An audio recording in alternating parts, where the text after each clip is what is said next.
The four-star general stood outside my apartment door in full winter sunlight, his white hair glowing like silver fire beneath the brim of his Marine Corps cap. At first I honestly thought he had the wrong address. Men like him didn't show up at places like mine. Not at a tired apartment complex outside Camp Lejeune where the paint peeled off the railings and the elevator smelled like cigarette smoke and bleach.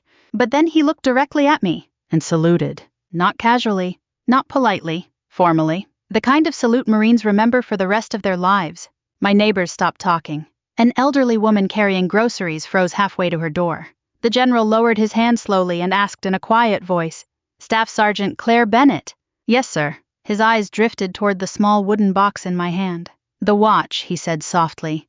"Have you opened the back yet?" And suddenly, for the first time since my father died, I realized that maybe my grandfather's broken watch wasn't worthless after all. 3 days earlier, I'd stood beside my father's grave under a gray Charleston sky, while cold rain soaked through the shoulders of my dress blues. My brother Daniel never stopped checking his phone during the funeral. My sister Rebecca cried loudly whenever people were watching, then instantly stopped whenever they turned away. I stood quietly between them, listening to the minister talk about legacy and family and honor while mud gathered around our shoes. The funny thing about funerals is how quickly people reveal who they really are once the coffin disappears underground. By the time we arrived at the lawyer's office afterward, Daniel was already asking about paperwork. Rebecca wanted to know whether the company transfer had been finalized. Nobody asked whether I'd eaten. Nobody asked how I was holding up. That part wasn't unusual. I'd been invisible in my family for most of my life. The lawyer's office overlooked the Charleston harbor. Expensive boats drifted across the water while old ceiling fans hummed above us. Mr. Whitmore, my father's attorney, looked exhausted. He was probably in his late 70s, thin as driftwood with tired eyes behind thick glasses. "I'll make this brief," he said carefully. Daniel leaned forward immediately. Rebecca crossed her legs and adjusted her pearl bracelet. And me, I just sat there trying not to think about the last thing my father ever said to me. "Thank you for coming, Claire." Not "I love you," not "I'm proud of you." Just "thank you for coming." Mr. Whitmore opened the folder. To Daniel Bennett he said, "Your father leaves the Charleston family estate including all adjoining property." Daniel smiled before the sentence even finished. To Rebecca Bennett Lawson, "Your father leaves controlling operational ownership of Bennett Coastal Logistics." Rebecca let out a shaky breath of relief. Then came me. The lawyer hesitated. Something in his face changed. To Claire Bennett. Daniel smirked already. "Your father requested that you receive this item personally." Mr. Whitmore reached beneath the desk and lifted out a tiny wooden box. I remember blinking, confused. That was it. He handed it to me gently. Inside sat my grandfather Walter Bennett's old military watch. Scratched crystal, cracked leather strap, dead. The thing probably hadn't worked since Ronald Reagan was president. Daniel laughed first. Actually laughed. "You serious?" Rebecca covered her mouth, trying to hide her smile. "Oh my God," she whispered. "Dad really gave her Grandpa's junk drawer watch." Even Mr. Whitmore looked uncomfortable. I stared down at the watch silently while heat crawled up my neck. That watch used to belong to my grandfather during Korea. I remembered seeing it when I was little. He wore it every day until arthritis twisted his hands too badly to wind it anymore. Still, a broken watch. That was my inheritance. After everything. After all the nights sleeping in hospital chairs beside Dad. After missing deployments to help him through chemo. After paying medical bills, Daniel and Rebecca pretended not to notice. I closed the box carefully. "Thank you," I said quietly. Daniel snorted. "You don't gotta pretend to be grateful." I looked at him. For a second I almost said everything I'd swallowed for 20 years. About how Dad called me every time he needed help but called Daniel whenever he wanted approval. About Rebecca disappearing whenever caregiving became inconvenient. About being treated like unpaid staff instead of family. But Marines learned something early. Humiliation passes quicker when you refuse to perform it for other people. So I stood up calmly. Mr. Whitmore suddenly cleared his throat. "There is one more thing," he said. We all looked up. "Your father requested that Claire receive the watch directly from me. No mailing, no substitutions." Daniel rolled his eyes. Very dramatic. But the lawyer didn't laugh. He kept staring at me strangely, almost nervously. I didn't understand it then. I would later. That evening I drove back to North Carolina alone through 4 hours of coastal rain. The farther I got from Charleston, the lighter my chest felt. Not because I wasn't grieving. Because grief gets complicated when the person who hurt you is also the person you loved most. My apartment looked exactly the way I'd left it.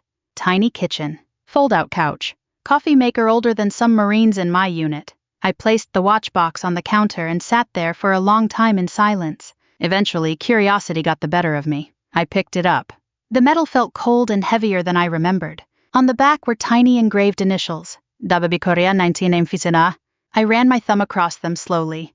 My grandfather had been a quiet man, never talked much about the war. But when I joined the Marines, he hugged me harder than anyone else in the family. You carry yourself like somebody worth remembering, he once told me. Nobody had ever said something like that to me before. I opened the watch face again. Still dead. Still worthless. Or so I thought. Frustrated, I tossed it into the kitchen drawer beside takeout menus and spare batteries. Then I poured myself a bourbon and tried to forget the entire humiliating day. 3 mornings later, someone knocked on my apartment door at exactly 7:12 a.m. Not pounded, knocked. Precise, controlled. Military. I opened the door expecting maintenance. Instead, a black government SUV sat parked beside the curb, and standing in front of me was an elderly Marine general wearing 4 stars beneath winter sunlight. For a second, I forgot how to breathe. He studied me carefully. Not my apartment, not my clothes, me. Then he saluted. "Staff Sergeant Bennett," he said. "Yes, sir." His eyes softened slightly. "I served with your grandfather." Every sound in the hallway disappeared. "He asked me to find you someday." The general continued quietly. "If the watch ever came back into your hands." My stomach tightened. The old man glanced past me toward the kitchen, toward the drawer. Then he asked the question that changed my life forever. "Have you opened the back of the watch yet?" I remember staring at the general for several seconds before my brain finally caught up with reality. A 4-star Marine general was standing outside my apartment asking about my grandfather's broken watch like it was a matter of national security. I stepped aside automatically. "Please come in, sir." He entered slowly, carrying himself with the careful stiffness of an old warrior whose body had paid dearly for every medal on his chest. The hallway light caught the silver edges of his service ring. Even retired men like him never really stopped looking military. His eyes swept across my apartment quietly. Not judgmental. Just observant. The coffee mugs in the sink, the stack of VA paperwork on the table, my folded uniforms near the couch. "You live alone?" he asked. "Yes, sir." He nodded once like he already understood more than I'd said. "I'm Raymond Mercer," he told me, "retired commandant." I nearly dropped the coffee mug I was reaching for. Everybody in the Corps knew that name. General Raymond Mercer was practically living history. Korea, Vietnam, decorated twice, the kind of man younger Marines still studied at Quantico. And somehow he had known my grandfather. I opened the kitchen drawer slowly and removed the watch box. General Mercer stared at it with an expression I couldn't quite read. Not nostalgia. Something heavier. Regret, maybe. "You haven't opened the back yet," he said quietly. "No, sir, I didn't know it opened." A faint smile touched his face. Walter always did enjoy secrets. He held out his hand. "May I?" I passed him the watch carefully. His old fingers moved across the metal with surprising precision until he pressed the edge near the winding dial. A soft click echoed through the kitchen. The back panel popped open. I felt my pulse jump. Hidden inside was a tiny folded strip of yellow paper, no thicker than a cigarette. My grandfather had hidden something inside this watch for over 70 years. General Mercer handed it to me. "You should open it." The paper was brittle with age. Inside, written in faded blue ink, were 3 things: a set of coordinates, a safety deposit box number, and a single handwritten sentence. "For the one who understands service." I looked up slowly. "What is this?" The general removed his cap. For the first time, he suddenly looked very old. "Your grandfather saved my life in Korea," he said. Then he sat down at my tiny kitchen table and changed everything I thought I knew about my family. Outside, rain tapped softly against the apartment windows, while General Mercer spoke in the calm voice of a man who had spent decades carrying painful memories carefully. "December 1952, he began. North Korea, coldest winter I ever lived through." He stared down at the watch. "I was 19 years old and stupid enough to think war made boys into heroes." I stayed quiet. Older people don't usually want interruption when they finally decide to tell the truth. "Your grandfather was my platoon sergeant," he continued. "Walter Bennett." A faint smile appeared. "Meanest man I ever respected." I laughed softly before I could stop myself. That sounded exactly right. "He kept us alive," Mercer said. "That was his gift. Didn't matter if men liked him. He brought them home." The general explained that during a classified reconnaissance mission near the Chosan Reservoir, their unit walked into an ambush. Several Marines died immediately. Mercer himself took shrapnel in his leg. Enemy soldiers closed in fast. He could have left me, the general admitted quietly. Nobody would have blamed him. But Walter Bennett carried him across nearly 2 miles of frozen terrain under enemy fire. By the time rescue arrived, my grandfather had severe frostbite in both hands. Permanent damage. That was why his fingers shook when I knew him.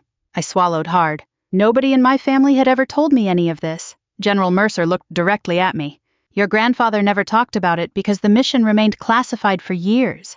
By the time records cleared, he didn't care about medals anymore. What about my father, I asked. Did he know? Mercer hesitated. Yes. Something tightened inside my chest. All these years. Yes. I leaned back slowly, trying to absorb the strange ache building in my stomach. My father knew his own father had saved a future commandant of the Marine Corps, and he never told me. Never told anyone. Why? Almost as if reading my thoughts, Mercer answered carefully. Your father admired Walter deeply, but I think he also spent his life feeling smaller than him. That landed harder than I expected, because suddenly my father made more sense. The obsession with status, money, control, always proving himself, like a man trying to outrun a shadow. Mercer nodded toward the paper in my hand. Your grandfather created that deposit box decades ago. He told me only one of his grandchildren would ever deserve to open it. I almost laughed. Definitely not my brother. The general smiled faintly. No, I suspect Walter figured that out early. 2 hours later, we drove to a small veterans-owned bank outside Jacksonville. The building looked ordinary. Brick walls, American flag, coffee station near the entrance.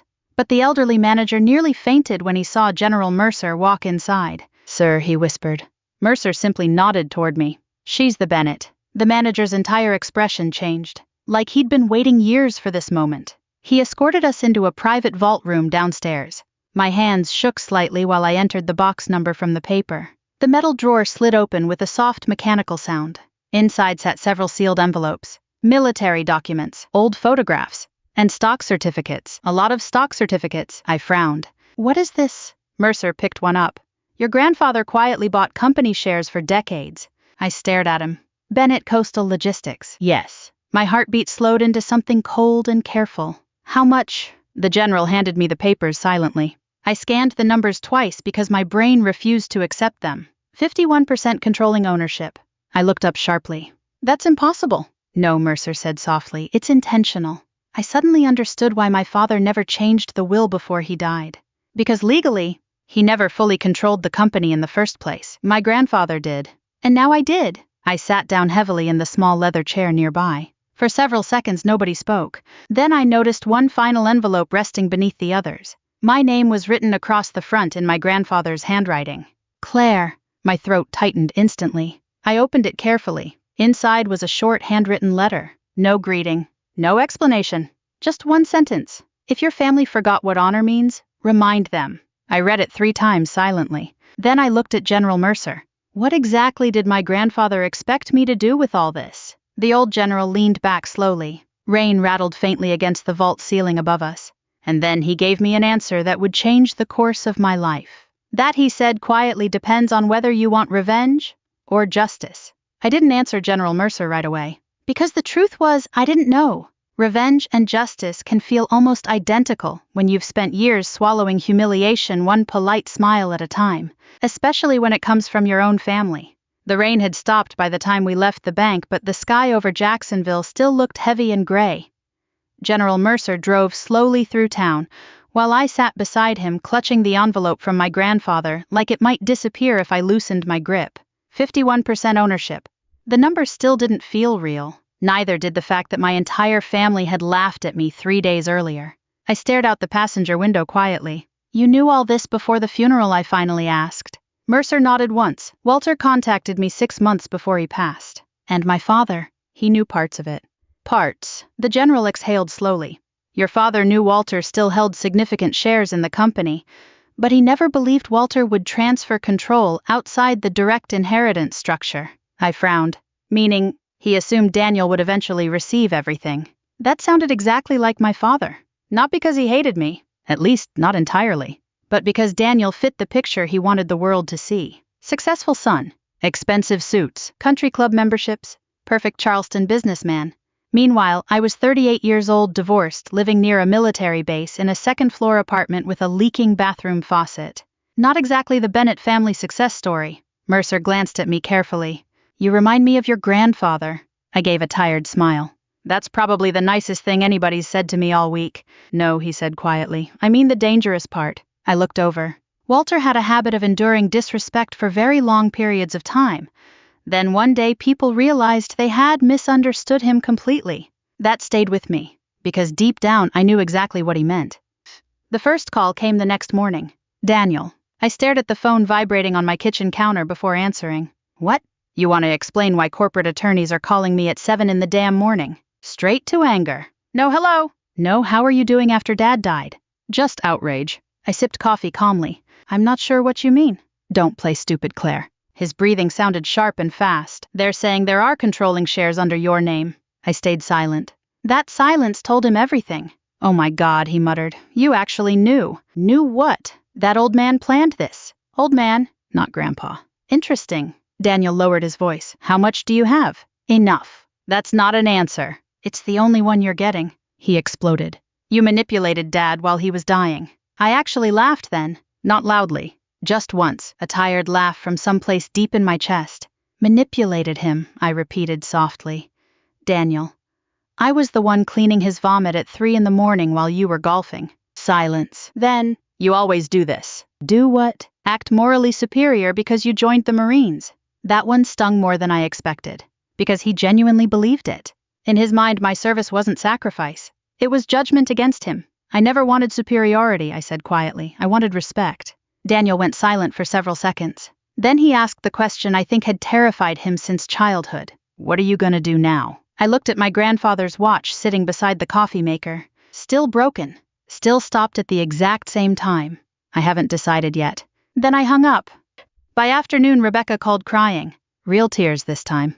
Not the polished social tears from the funeral. Claire, she whispered, please tell me you're not trying to destroy us. I closed my eyes. Destroy us. Funny choice of words. As if I hadn't spent years being slowly destroyed myself. I'm not trying to destroy anyone, I told her. Then why didn't you say something? Because I found out yesterday. She sounded genuinely shaken. There are rumors all over the company already. What kind of rumors? That Dad hid ownership structures.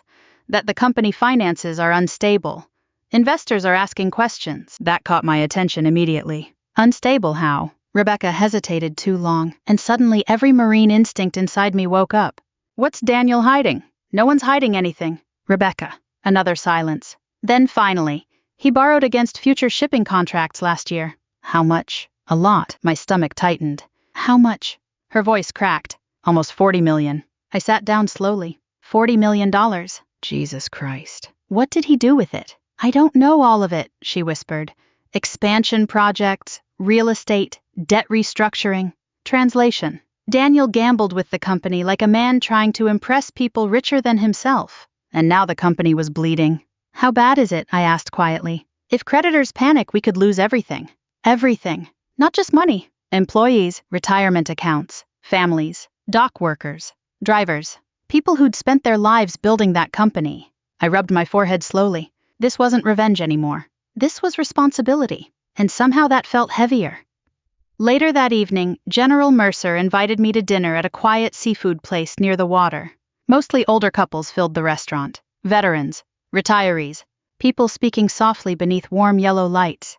Mercer cut into his trout carefully. You look troubled. Daniel buried the company in debt. The general nodded like he'd expected it. Men who inherit too much often confuse confidence with wisdom. I stared at my untouched food. I wanted to hate them, I admitted quietly. That's understandable. But now innocent people are involved. I nodded slowly. The waitress refilled our tea glasses while silence settled between us. Finally, Mercer leaned back. Claire, do you know why your grandfather chose you? Because I served? No. The answer surprised me. Because you understand duty after the applause disappears. I looked at him carefully. Your brother loves power. Your sister loves comfort. But you... He tapped the table lightly. You stay when things become painful. For some reason that nearly broke me. Because all my life staying had felt like failure. Staying to care for Dad. Staying loyal during my marriage while my husband drifted away. Staying in difficult assignments other Marines avoided. But maybe staying mattered. Maybe somebody had noticed. Mercer reached into his coat pocket and slid a newspaper clipping across the table. I frowned. It was an article draft. Headline: Forgotten Korean War Hero Saved Future Marine Commandant. Below it sat an old photograph of my grandfather beside a much younger Raymond Mercer. I looked up slowly. You're releasing this? Yes. Why now? The general's expression turned hard in a way that reminded me he had once commanded entire wars. Because your family built their reputation on money, he said quietly. Then he looked directly into my eyes, and it's time they remembered whose blood built it first.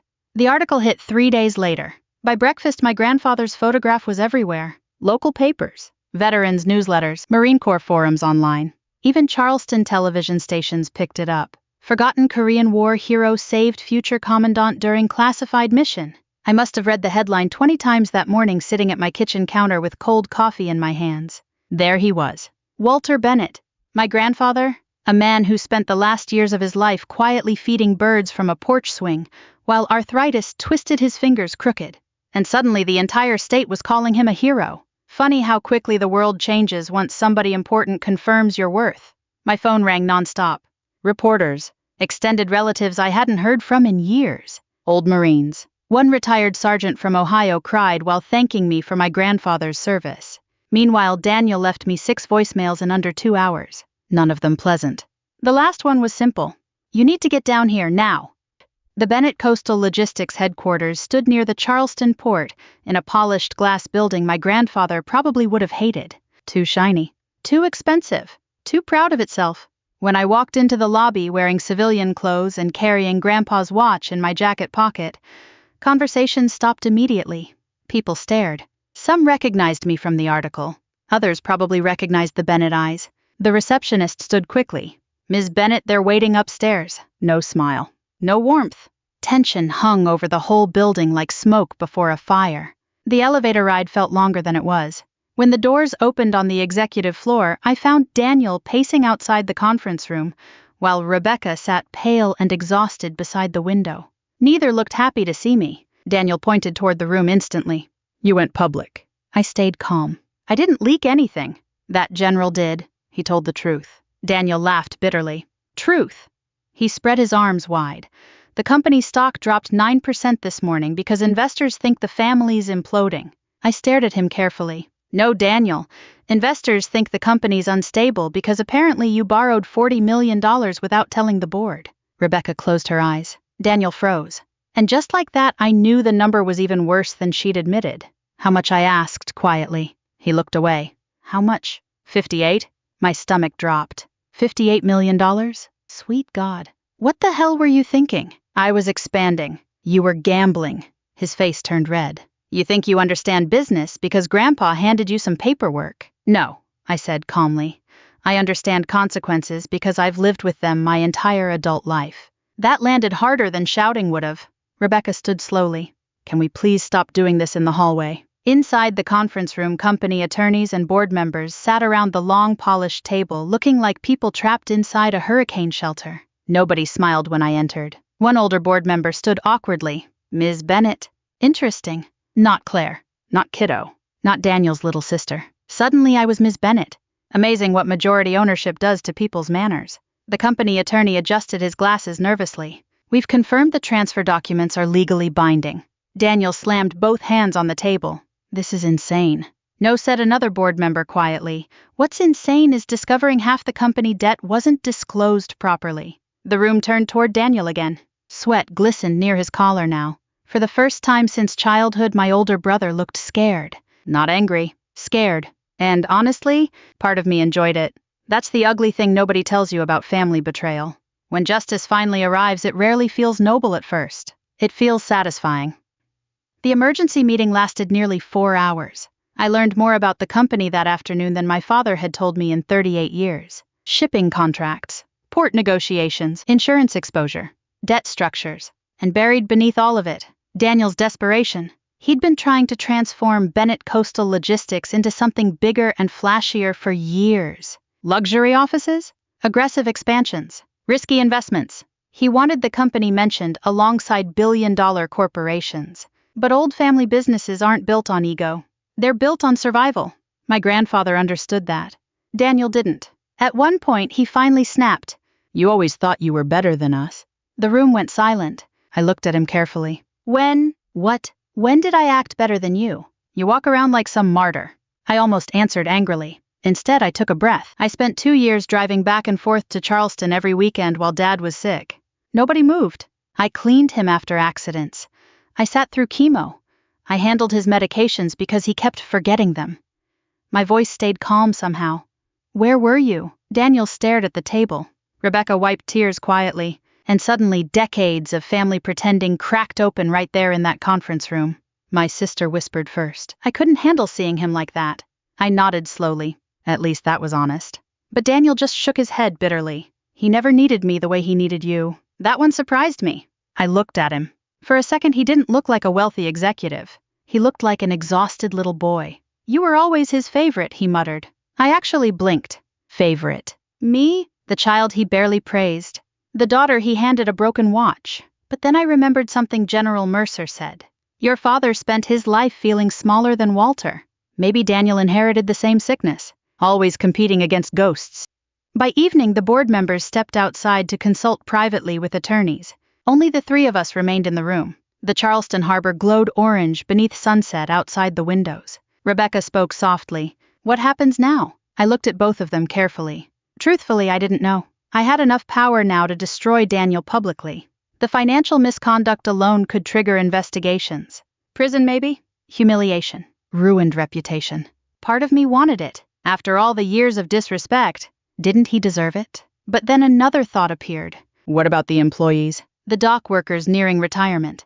The office staff with mortgages. Families depending on this company surviving. Revenge spreads damage wider than people expect. I rubbed my forehead slowly. General Mercer's words echoed again. Justice and revenge stop looking different after a while. The conference room door opened. The lead attorney stepped back inside. His expression was careful. The board is requesting immediate leadership restructuring. Daniel stood sharply. You can't remove me. The attorney swallowed.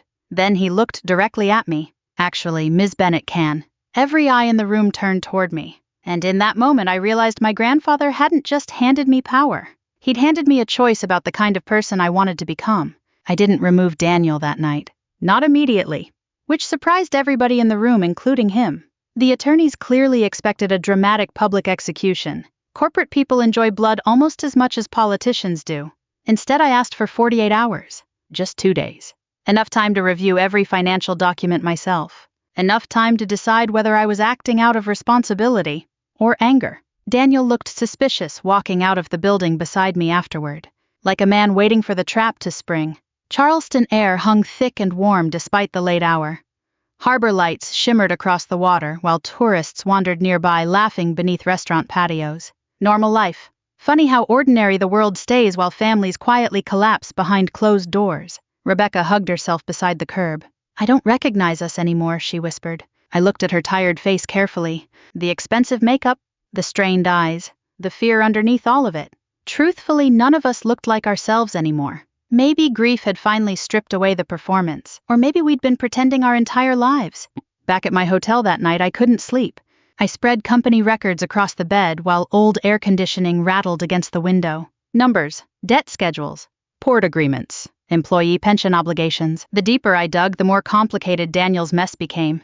But something else slowly emerged too. He hadn't stolen money, hadn't hidden offshore accounts, hadn't secretly bought yachts or mansions. Most of the debt came from desperate attempts to keep the company competitive against giant national shipping corporations, swallowing smaller family businesses every year. Bad decisions. Absolutely. Criminal greed. Not exactly.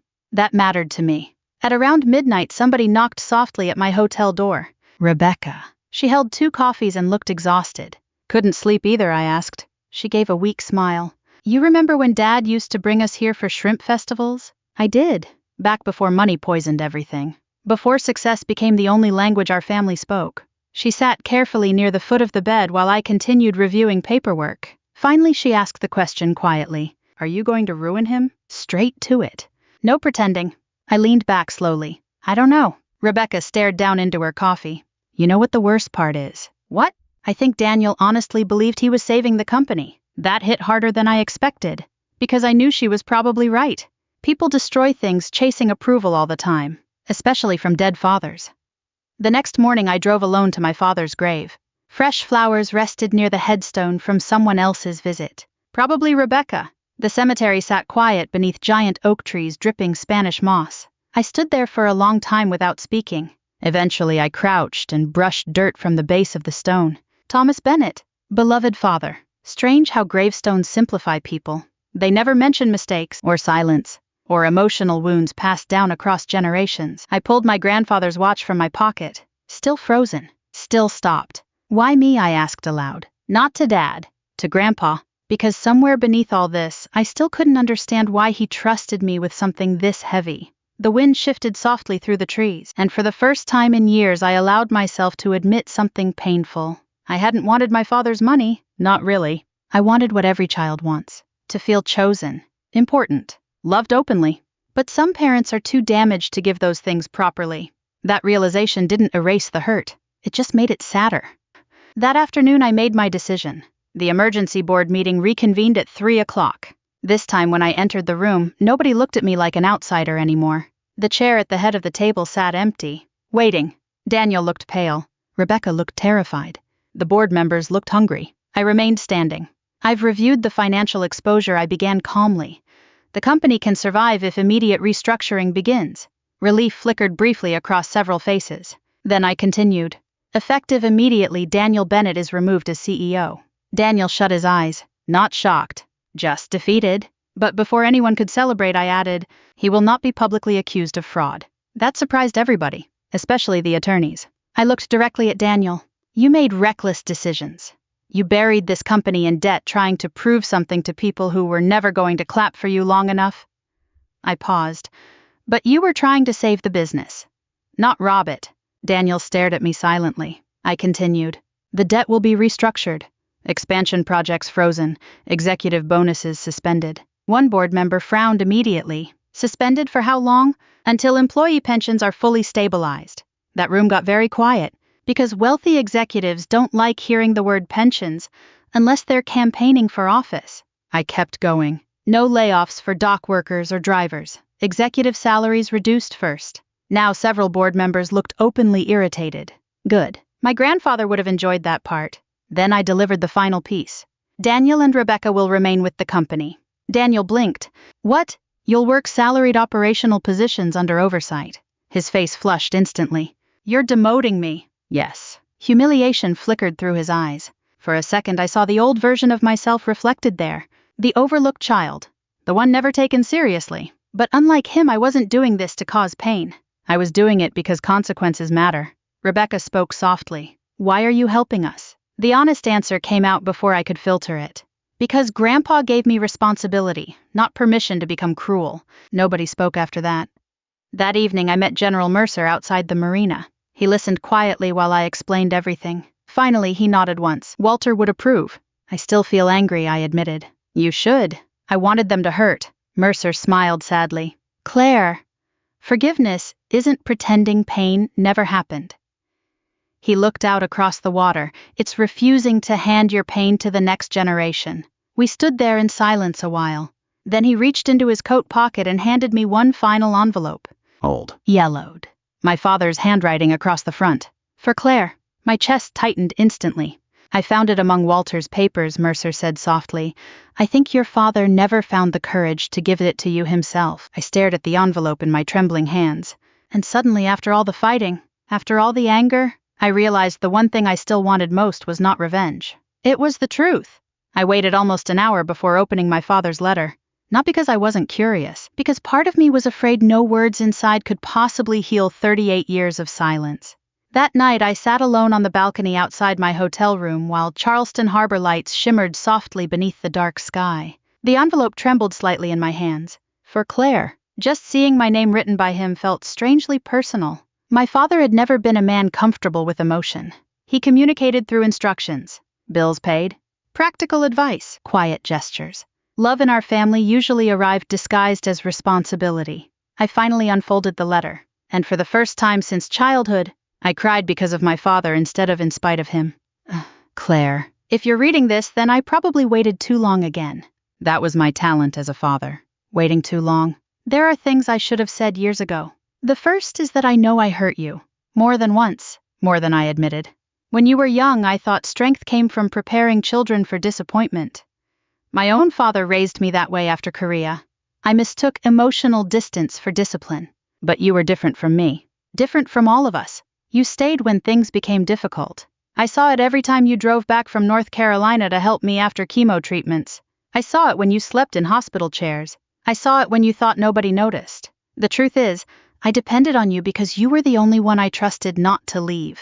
That wasn't fair to you, and I think somewhere along the way I punished you for being the strongest person in the family. My vision blurred reading that line. I stopped for a moment, wiping my eyes carefully, then continued.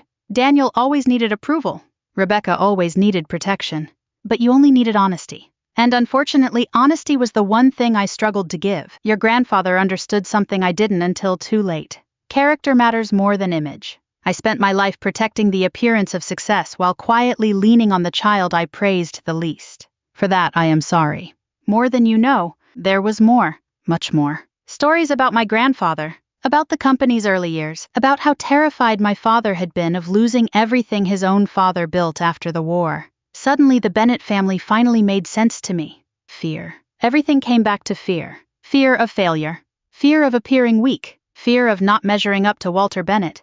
Even love in our family had become tangled in performance.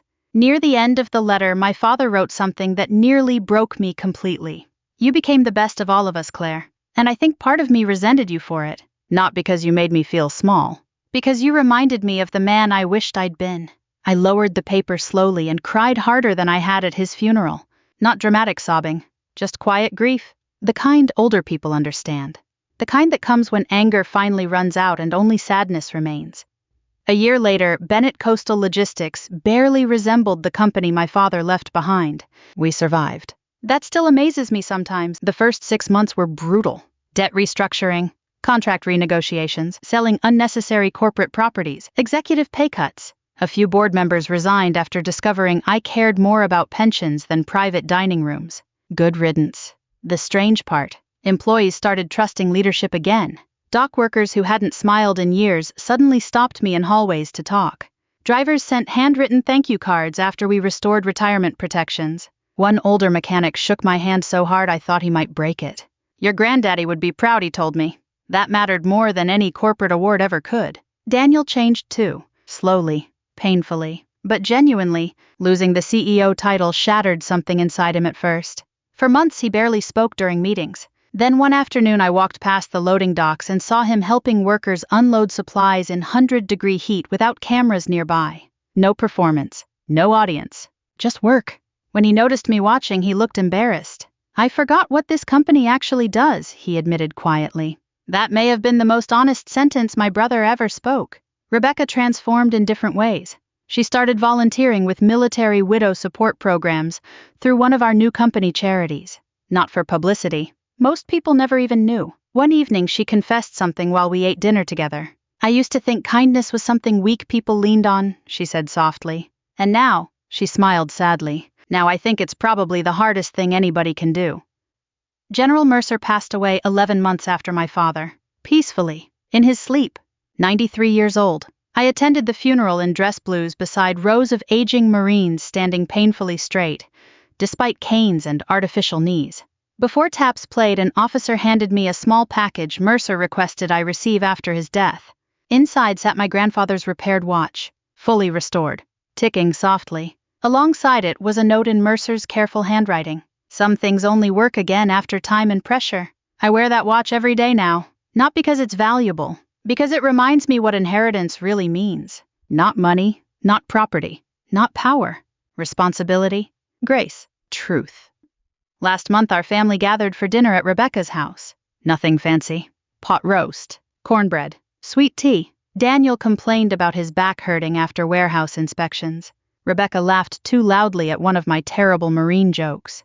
And for the first time in decades, nobody was pretending to be more important than they were. Halfway through dessert, Daniel looked at me quietly. You know, he said, I used to think Grandpa gave you that watch because he loved you more. I smiled faintly. What do you think now? He looked down at his plate for a moment.